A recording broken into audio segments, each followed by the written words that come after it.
Este fijador de la marca Baby Rose dice que se puede usar antes del maquillaje y después del maquillaje.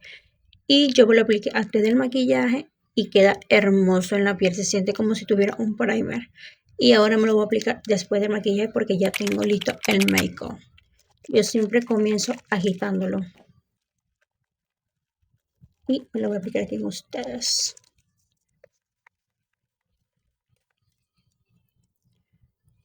Se siente rico. Y así se ve la piel ya con el fijador aplicado. Y de verdad me está encantando. Este fijador lo amo, lo estoy amando.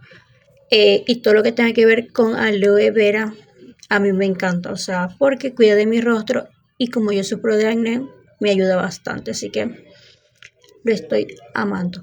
Déjenme saber en los comentarios si ustedes han probado este fijador o algo de skincare de esta marca de Baby Rose. Los leo en los comentarios.